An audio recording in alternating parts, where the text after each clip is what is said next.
Naprawdę długo zwlekałem z tym materiałem. Nie wiedziałem i w sumie dalej nie jestem w 100% przekonany, jak do niego podejść. Żeby ten film, ten materiał nie zmienił się w taki festiwal narzekania właśnie na Sony RX1R Mark III. Bo mówimy tu o aparacie, który kosztuje w okolicach 22 000 złotych. W dodatku ma tu całą listę wad i po prostu nie do końca rozumiem, dla kogo on jest. Szczególnie, że w samym właśnie ekosystemie Sony można złożyć tańsze zestawy, nie tracąc na prędkości, nie tracąc na funkcjonalności, nie tracąc, a zyskując.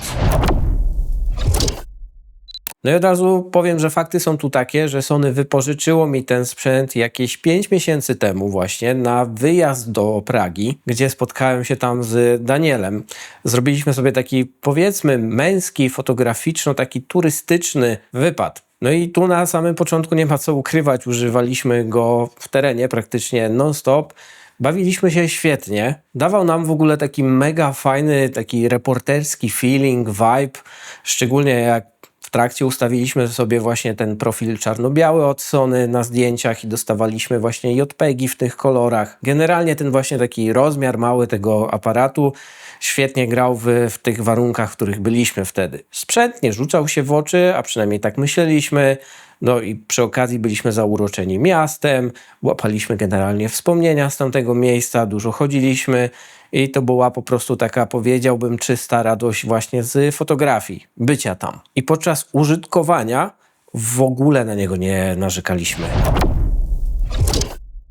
Zderzenie ze ścianą przyszło w momencie, gdy w hotelu właśnie zaczęliśmy zrzucać rawy na komputer. Prawda tu jest też taka, że przy okazji się troszkę oszukaliśmy tymi czarno-białymi zdjęciami, które robiliśmy i mieliśmy podgląd na ekranie w danym momencie podczas spaceru. Więc tak ogólnie nie widzieliśmy i nie zdawaliśmy sobie sprawy z tych wad, które są w tym sprzęcie. A one, że tak powiem, brutalnie dość ujawniły się po zgraniu na komputer. Można tu wręcz powiedzieć, że czar prys, jeśli chodzi o tego RX-a. Ja osobiście pierwsze co zobaczyłem i przykuło moją uwagę, a w zasadzie naszą uwagę, no to ta ogromna i bardzo taka specyficznie, kolorystycznie aberracja chromatyczna. Chyba ogólnie po raz pierwszy spotkałem się z czymś takim. W moim odczuciu jest to niemal niemożliwe do skorygowania w postprodukcji i subiektywnie po prostu psuje ten cały obrazek. Przy okazji od razu mi się tu taki wniosek wysunął, taka konkluzja, no to nie był dobry kierunek, pomysł, żeby zostawić tą starą konstrukcję, jeśli chodzi o ten obiektyw w nowym opakowaniu. Czuć, że jest on już leciwy. No i tu idąc za ciosem, od razu mówię, że praca pod ostre światło to dramat z tym obiektywem. Flary są straszne. Obiektyw, moim zdaniem, kompletnie sobie z tym nie radzi. Dokładając do tego właśnie przez tą starszą konstrukcję, tak mi się wydaje, no autofokus często opłatał nam figle. Nie trafiał. Był dość wolny, a tego w zasadzie się nie spodziewałem po aparacie od Sony. Współczesnym aparacie. No to nie na to się pisało.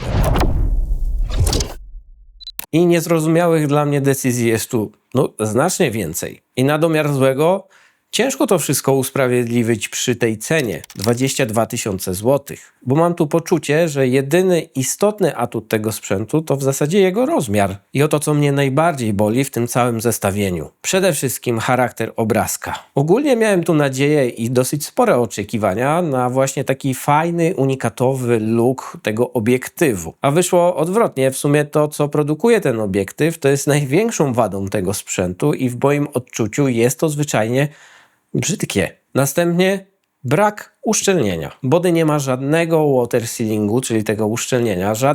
Żadnego. Choć tu jest też taki paradoks. Sam korpus wydaje się w dotyku tak jakby premium, najlepiej wykonany. Przynajmniej takie odczucie miałem podczas tej styczności z tym sprzętem, że to jest chyba najlepiej wykonane body w całym ekosystemie Sony. Być może się myliłem. Następnie ekran i wizjer. Nie dość, że ekran został taki, jaki jest Sony, czyli jest nieczytelny i za mało jasny, szczególnie w biały dzień. To jeszcze jest wklejony na stałe, nie ma tu żadnego mechanizmu. A sam wizjer wcale tu bym powiedział, że nie pomaga. Mimo że dostaliśmy większy ten A-cap, to wcale nie pomaga. I użytkowo da się do tego przyzwyczaić, no ale nie tego się spodziewałem. I szczególnie po takiej cenie. Kończąc, na przykład na matrycy i migawce. Jasne, mamy tutaj ten świetny 60-megapikselowy sensor, już taki znany, legendarny można powiedzieć w marce Sony, chociaż z drugiej strony jest też wolny, a w tym body nie mamy jeszcze IBIS. Dokładając do tego tą taką listkową migawkę, która dosyć szybko spotyka ograniczenie prędkości, gdzie w praktyce musimy przymknąć obiektyw na f4 bądź przerzucić się na elektroniczną migawkę. I skutek jest taki, że jak będziemy korzystać z elektronicznej migawki, to rolling shutter jest tutaj potężny. Jeszcze dodatkowo to potęguje właśnie brak stabilizacji, gdzie pewnie już nie raz się powtórzyłem. Przy tej cenie powiedziałbym, że to jest takie połączenie dość nieakceptowalne dla mnie. Kończąc w zasadzie na zasilaniu, czyli na tej starszej, mniejszej baterii, ja rozumiem, że chcieliśmy tu zachować małe gabaryty, ale jeśli byśmy zastosowali standardową baterię aktualną teraz, która jest w Sony FZ100, to w moich oczach i w moim odczuciu byśmy tu niczego nie stracili, a wręcz byśmy zyskali delikatnie lepszy grip. Nie dość, żebyśmy mieli lepszy chwyt, to i by bateria starczyła prawdopodobnie na cały dzień, a tak musimy się wyposażyć w 3, jak nie więcej. Wydaje mi się, że ten aparat miał być, chociaż nie wyszło, takim powiedzmy idealnym, pełnoklatkowym kompaktem do streetu, do zdjęć takich codziennych i DC. Oczywiście nie odbieram mu tego, że dla niektórych właśnie może być tym idealnym narzędziem i da się ogólnie czerpać z niego radość, bo tak się przekonaliśmy na samym początku.